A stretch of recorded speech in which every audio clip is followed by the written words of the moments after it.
Opportunity cost is an important concept taught in economics. The importance of this concept lies in the fact that every decision in our life is about making the right choices from the given number of options. Every time you say yes to a choice, you are also saying a no to the other options that were available to you. While there are pros and cons of options that you evaluate before taking a wise decision, you also consciously calculate the opportunity cost. In this video, I will explain this concept in a very simplistic way that will help you understand and apply the same in all your decisions. Meanwhile, do subscribe to the channel if you haven't yet and click the bell icon so you never miss any updates from me.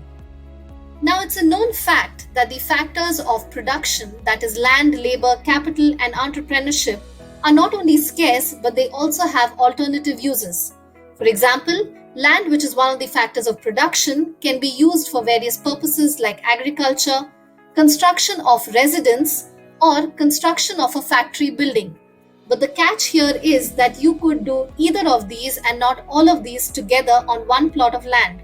This is where the concept of opportunity cost comes into picture. Now let's assume that you've decided to use this piece of land for agriculture.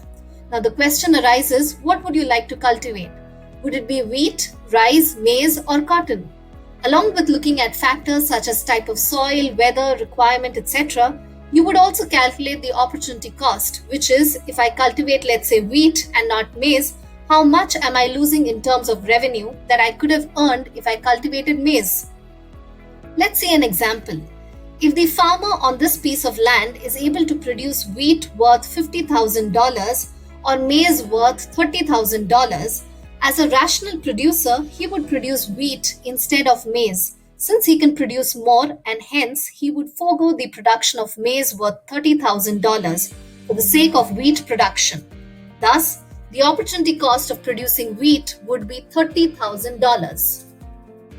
Hence, when a factor of production is used for the production of, let's say, X product, it cannot be used for Y product. And hence, the cost sacrificed in terms of Y product is termed as opportunity cost. The opportunity cost of a factor is also called the transfer earning of the factor or the cost of a foregone alternative. Few more examples of opportunity cost or cost of foregone alternatives could be: the opportunity cost of buying a car could be the interest or profit that one could have earned by investing in a fixed deposit. The opportunity cost of working in your own business could be the salary that you could have earned if working elsewhere, while the opportunity cost of shifting to a new job could be the previous salary earned. Thus, opportunity cost is the cost of opportunity lost or foregone in terms of the next best alternative use of the factor. In the next video on opportunity cost, we will learn about the application of this concept and learn how it helps take decisions. We will also learn how we calculate opportunity cost through an example. So do subscribe and keep learning. Thanks for watching.